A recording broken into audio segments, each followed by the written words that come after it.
Inanunsyo ng OWA ang pagbubukas ng OFW Lounge sa Clark International Airport sa darating na September 16, 2026. At ang OFW Lounge sa Clark na nakatakdang buksan ay pang-apat na sa binuksan ng OWA. Pinakauna sa NAIA Terminal 1, sumunod sa NAIA Terminal 3, at sa Cebu International Airport. At ito na nga ang pinakahihintay ng mga OFW na lumalapag sa Clark at mga taga-Norte, ang paglalagay ng OFW Lounge sa Clark Airport. Nandito tayo ngayon sa Clark International Airport para sa gaganaping Memorandum of Agreement o MOA signing ceremony sa pagitan ng Overseas Workers Welfare Administration o OWA kasama ang Lipad Corporation at ng Pamahalaang Panlalawigan ng Pampanga sa pangunguna ni Governor Lilianay Pineda ngayong Martes, July 21, 2026. Layunin ng kasunduan na magtatag ng OFW Lounge sa Clark International Airport Terminal na nakatakdang magbukas sa September 16. Magiging komportableng waiting area ito para sa mga overseas Filipino worker na may libreng Wi-Fi, charging stations, refreshments at iba pang pasilidad habang naghihintay ng kanilang biyahe. Hindi lamang sapat siguro na may pasilidad, isama natin ang serbisyo ng gobyerno, isama natin din dyan, at hindi naman din masama kung bigyan na rin natin ng libreng pagkain at refreshments yung ating mga OFWs. Simple man ito na klaseng tulong. Alam nyo, malaki yung meaning sa kanila nito, very important sa kanila kasi nare-recognize na sila nga naman ay being treated with respect, and I said with dignity. Pinangunahan ni Lipad Corporation President at CEO Noel Manangkil at OWA Administrator Attorney Patricia Yvonne Kaunan ang paglagda sa kasunduan bilang bahagi ng mas pinaigting na pagtutulungan ng dalawang organisasyon upang mapahusay ang mga serbisyo para sa mga OFW. Ayon sa head ng Lipad Corp, kasalukuyang isinasailalim sa renovation ang pasilidad upang maging mas maluwag, mas komportable at mas angkop sa pangangailangan ng mga OFW. Target itong matapos bago ang peak travel season sa September. Ito ay pasimula pa lamang, and we hope that pag nag-expand yung operations ng ating airport ay mabigyan tayo ng bigger space. No?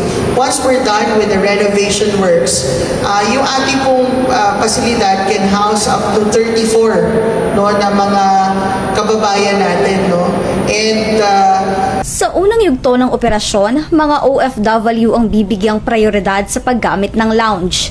Maaari ring umanong makapasok ang kanilang mga pamilya kung may sapat itong bakanting espasyo. Usually po, pag ganitong limitadong space, we will prioritize the OFWs to enter. Pag meron namang espasyo, we can allow, especially for the senior citizen, na may accompanied sila ng mga anak nila, mag-aalaw po kami ng isang person to accompany them, just like in I would say, in a business class type lounge. Sa kabila nito, ayon naman kay OWA Administrator Attorney Patricia na ang proyekto ng direktiba ni Pangulong Ferdinand Bongbong Marcos Jr. na palawaki ng mga serbisyong ipinagkakaloob sa mga OFW. Kinilala rin niya ang suporta ng Pamahalaang Panlalawigan ng Pampanga sa inisyatibong ito. Ang programa ng pamahalaan, utos ng ating mahal na Pangulo, hindi lamang serbisyo bago sila umalis or sa airport. Even before yan, nagsisimula na yung ating serbisyo. Pagdating nila abroad, meron din tayong mga programa. Pagbalik nila ng Pilipinas, meron silang mga programa. Para sa mga anak nila, meron tayong mga programa at sa pamilya nila. Binigyang diin din niya na ang malaking ambag ng mga OFW sa ekonomiya ng bansa. Aniya, malaking bahagi ng Gross Domestic Product o GDP ang nagmumula sa remittances ng mga Pilipinong nagtatrabaho sa iba't ibang bansa. Kaya nararapat lamang umano na patuloy silang mabigyan ng programang magpapagaan sa kanilang pagtatrabaho. Samantala, ayon pa kay Lipad Corporation President at CEO Noel Manangkil na patuloy na nagsisikap ang kanilang kumpanya na mapabuti ang karanasan ng mga OFW sa Clark International Airport sa pamamagitan ng bagong lounge at iba pang inisyatibo. Nagpasalamat naman ang OWA sa Department of Migrant Workers o DMW at sa iba pang katuwang na ahensya ahensya ng pamahalaan sa pagsuporta sa proyekto. Tiniyak ng DMW at OWA na magpapatuloy ang kanilang mga programa para sa kapakanan ng mga OFW at kanilang mga pamilya bilang pagkilala sa mahalagang ambag ng mga ito sa ekonomiya ng bansa. Tuloy, ang mensahe ko sa ating mga OFWs, hindi po kami natutulog sa OWA sa DMW. Para sa kakaisip ng bagong programa or paano pagandahin yung ating mga existing na mga programa po para sa ating mga kababayan.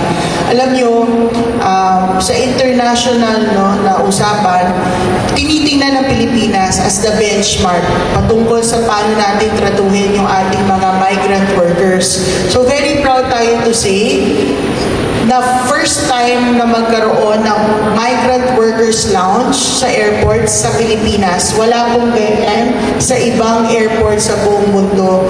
So sa tingin ko po, beneficial siya sa OFW.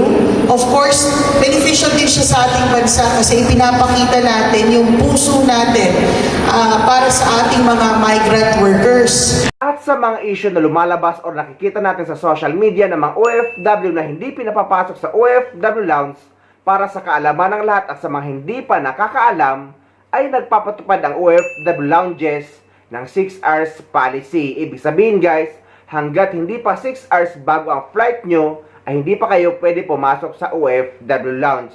At kinumpirma din yan ng ating OWA admin PY Kaunan para daw maiwasan ng crowded dahil araw-araw ay libo-libo ang umaalis at dumarating na mga OFW. May isang OFW naman na question at nagbigay ng suggestion sa bagong policy ng OWA dahil galing siya sa international flight or galing sa abroad at lumapag sa NAIA at meron siyang domestic flight kinaumagahan, meaning guys, kailangan niya mag-overnight sa NAIA. At dahil nga merong programa ang OWA na kapag mag-overnight ka sa airport, ay merong kwarto para sa mga OFW na may domestic flight.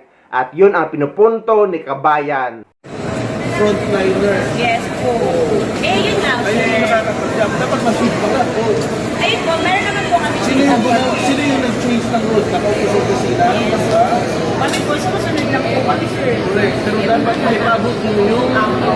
Walang silbi yung OFW loans dito, hindi pwedeng pagtambayan na ng OFW. Yung ba mo vlogger? Hindi ma'am. Wag mo naman ako isama din po.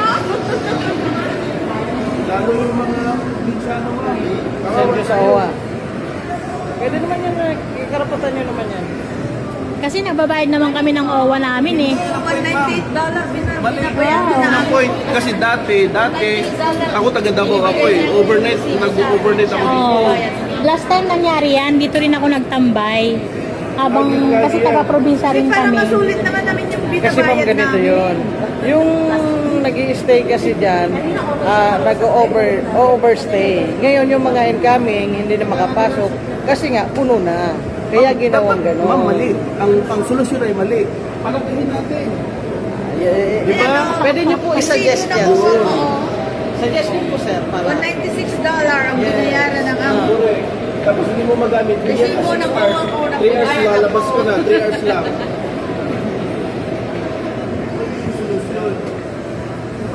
Alam mo, isa pang highlight nitong OFW lounge is yung ating rest area. Okay. Where we have a capacity of like, I think 12 for the female, 14 for the male, na bunk beds, and I'm sure you saw the 4 massage chairs that are there. So, syempre, we have guidelines there, first come, first serve, kasi nga, 12 lang at 14. But ang importante, may ganong serbisyo para sa mga OFWs. And there's shower area. Okay.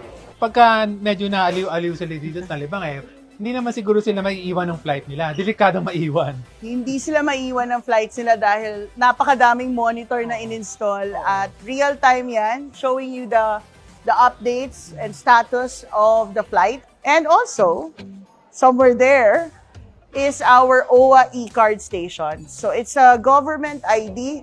But ang maganda po mga kababayan para sa mga active members ng OWA, kung alam niyo po yung Pag-ibig Loyalty Plus cards, meron po yung diskwento or discounts sa mga partners here in the Philippines.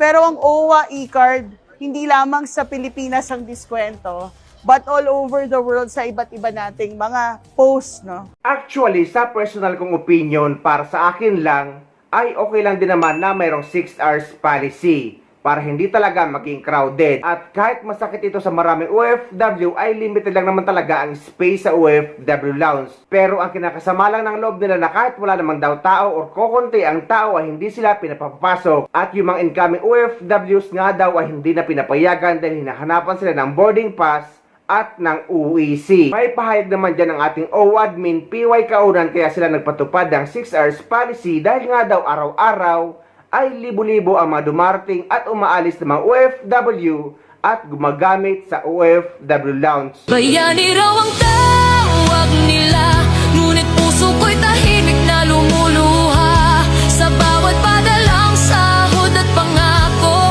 may kapalit na panahon di ko na ibalik sa inyo. Sa malayo man ako ngayon, pag-ibig ko'y hindi kailanman lalayo. Balang araw, uuwi rin ako, bit-bit ang pangarap at yakap para sa inyo. Bayani raw ang